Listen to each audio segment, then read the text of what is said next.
G'day friends, family, fellow patriots. Lord Stompy here in Adelaide, South Australia. Welcome to the show. A suicidal liberal death wish is now one of the main driving forces of the modern European people. Many great European intellectuals such as Oswald Spengler, Sir John Glubb and Nietzsche accurately surmised that the modern progressive cosmopolitan European culture was actually a final death phase of the great arc of European history and development as we know it. The post-war progressive left burst onto the world stage with huge amounts of idealism and enthusiasm. God and nation were no longer the centre of spiritual life here in the West. Instead, soft, fuzzy, abstract ideals about equality and humanity, they now became the fulcrum around which our spiritual and intellectual life revolved in our Western lands. The inner core narrative of the European soul, the internal history that we as a people carried, several thousand years of European history, this was rapidly forgotten and deleted within several generations after World War II, and in its place, progressive ideals and propaganda were planted deep in the heart of European man. Today, our children are reaping the harvests of the seeds sown by the 1960s progressive culture. The Bible itself tells us we can tell if seeds are good or bad by the fruit of the tree. If the fruit is good, it came from a good tree and from a good seed. If the fruit of a tree is bad, it comes from a bad seed. So we look around us now at our Western society. Is the fruit of the 1960s progressive culture good or bad? You judge for yourself. Is society now better or worse since we decided to free ourselves from God and history and follow the path of atheistic liberalism? Atheistic liberalism always presented itself as a force for the liberation of the masses. Are we as a people freer and happier now than we were 100 years ago? Every aspect of our Western society now is in terminal decline. Our birth rates, our demographics, our economies, our happiness, our IQs, everything, our industry, our agriculture. We as a people, we are slowly dying on our feet. Yet still the intellectual and moral leaders of the West tell us that the cure for our woes is more progressive liberalism, democracy and freedom. The definition of insanity is doing the same thing over and over and then expecting a different result. Our people, our European people, are stuck in a self-destructive psychic loop, and we seem to lack the strength to pull ourselves out of it. European man, we are now at a major crossroads. In one camp there is the old guard, the progressive, idealistic true believers who cling to the suicidal liberal death cult faithfully in the vain belief that despite all the destruction around us, despite all the warning signs, liberalism is still the ideal force that will unite us as a people and deliver us to better days. In the other camp, we have a motley and ever-growing number of disaffected dissidents. We have fascist, traditionalist Christians, pagans, white nationalists, and even Muslims here in the West are joining the growing ranks of the illiberal resistance. This is beginning to turn into a battle between the starry-eyed naive idealism of the old guard versus a growing army of disaffected hard-nosed realists who have seen their very future sold from out under their very feet. this is looking like it's going to be the battle of an epoch. So let us now look at what the suicidal liberal death wish cult really is on the ground as it appears before us. Now, I myself am friends with certain artistic liberal hippie boomer types. I'm a musician, so the art scene is mainly inhabited by progressive liberals. And whether I like it or not, I have to rub shoulders with these people. So there's these liberal boomers that I know. They're quite artistic. They're from the artistic realm. And every now and again, I get invited to their dinner parties. And these gatherings, of course, attract the old guard of the progressive liberals, the true believers. And they sit around and have their polite cosmopolitan discussions. And here's one of the most disturbing discussions that keeps cropping up with these people. Now, the couple I know, the man used to be a special needs teacher. He's a retired special needs teacher. And that means he taught at schools for disadvantaged people. So he regularly, at his dinner parties, after he's had a few beers, he starts bragging and saying, he'd say, oh, you know, a couple of the schools I used to teach in the past, we had these African child soldiers in these schools. And it was really interesting because you really had to keep your eye on them because they were flippy. They because of their history and what they'd been through and what they'd seen, they had a tendency to flip out. And if they flipped out, this was a really big deal. So as a teacher, the teacher had a panic button on their desk, and if the African child soldier flipped out, the teacher would hit a panic button. Then there was an evacuation drill for the class. All the children had been drilled to evacuate the class, and the African child soldier was isolated in the class, and then specialists who were stationed at the school, specialist social workers, would run into the classroom and they'd take the African child soldier out the class and take him away. And this boomer would laugh and say, it was so interesting. And yeah, sometimes these African child soldiers, they'd be gone for a couple of days or even a couple of weeks until they'd been stabilized, and then we could reintegrate them into the normal community again. Now, the progressive liberals who sat around the table always thought this was just, what an amusing anecdote. That would have made teaching really interesting. Now, as a European nationalist and a completely illiberal person in my worldviews, this is absolutely shocking to me. I mean, here we see the suicidal liberal death wish being played out in real life upon our children in our classrooms. So the first question any sensible, sane person would ask is, why are African children who are trained rapists, torturers, and killers, like they have indulged in these activities, that's what they've been trained to do in Africa. Why are we importing them and then putting them in our classrooms with our children, just with our normal day-to-day Aussie children? I mean, the first question is, why would we import them anyway? Like, that is suicidal. That is the definition of a suicidal culture.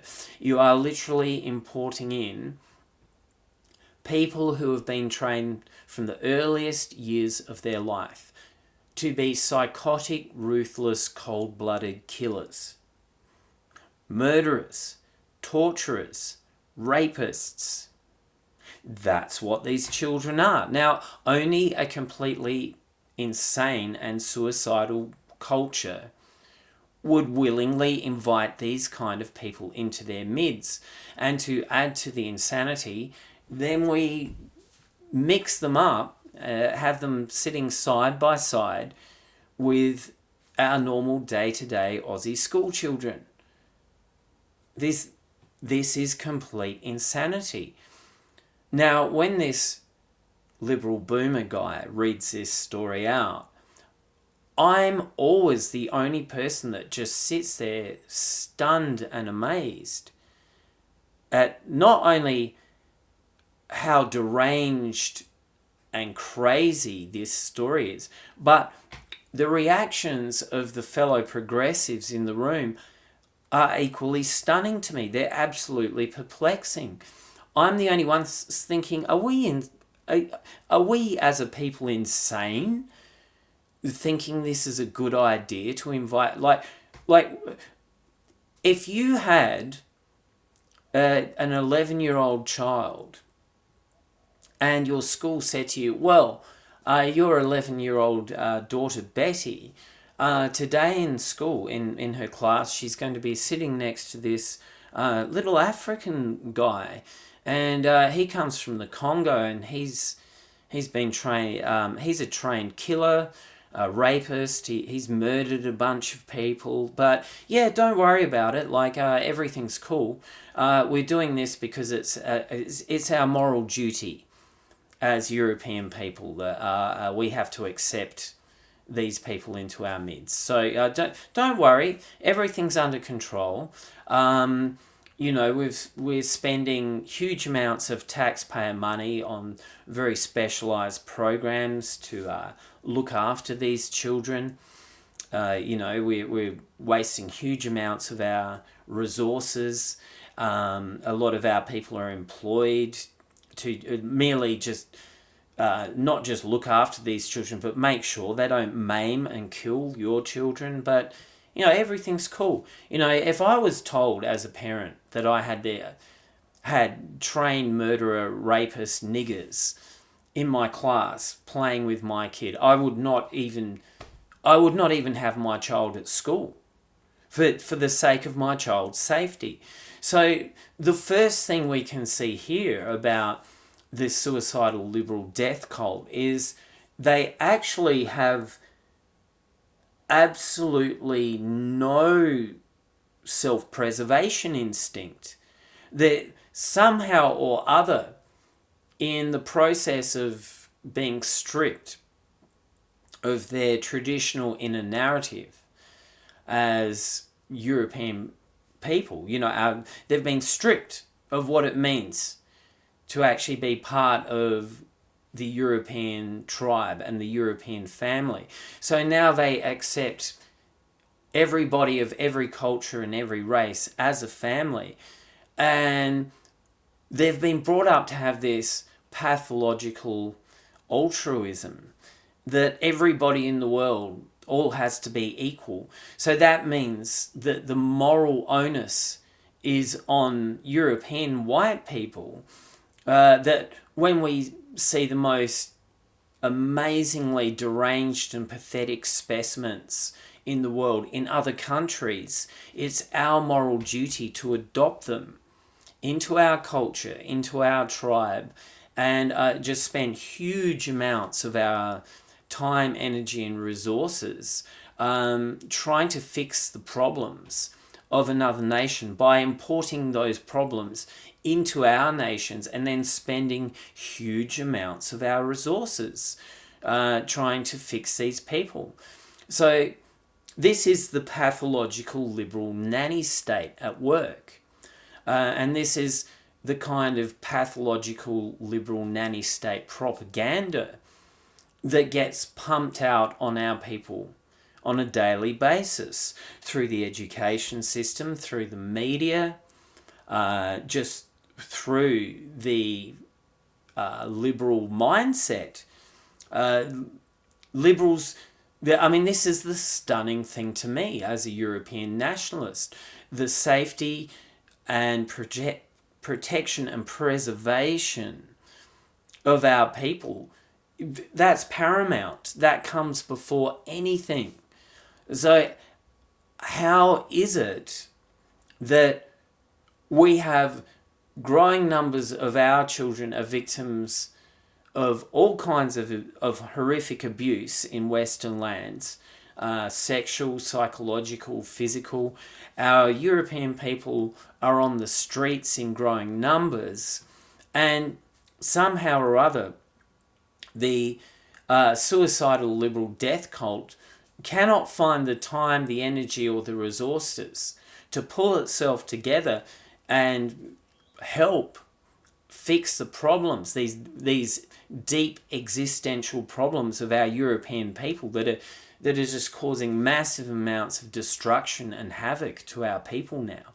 They cannot find it in themselves to do that, but somehow they can muster up unlimited resources and man hours to import problems from other nations, and then spend huge amounts of effort trying to fix these problems.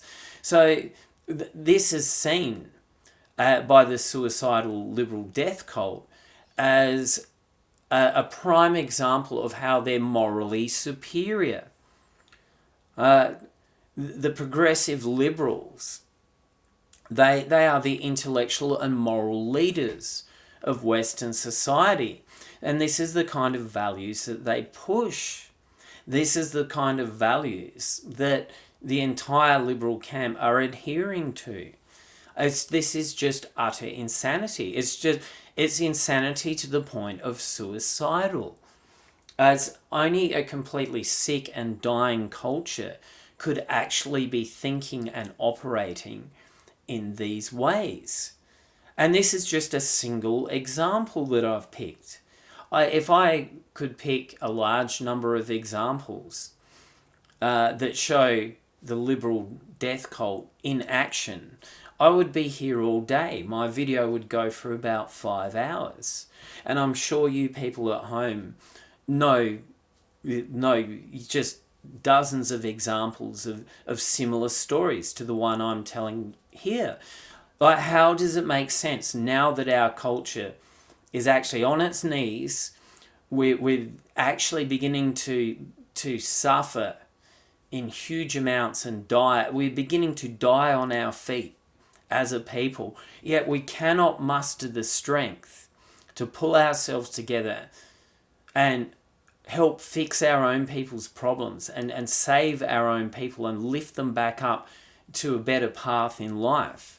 And yet here we are just pandering to the entire rest of the world in this bizarre display of idealistic altruism. And there's these kind of bizarre, deranged displays of altruistic nihilism. This nihilistic altruism is so insane. It's actually just the liberal people themselves get this massive ego boost, and they get this massive reinforcement of their own values and their own progressive culture every time they indulge in these kind of behaviors and every time they tell these kind of stories. That is why this liberal boomer tells these stories as sort of tipsy anecdotes at his gatherings. It's about showing them, this is, part of this progressive. These progressive values are deeply part of who I am because I help these African child soldiers, the poor things, we just have to invite them in from Africa and this just raises so many questions. And this is the problem.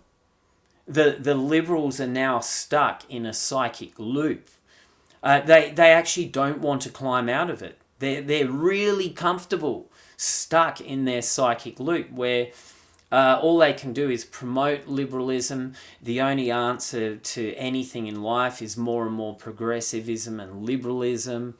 And when people like myself and other European nationalists and other illiberal types of people just really speak out strongly against this insanity, the only way that the progressive liberals can perceive us is that we're somehow these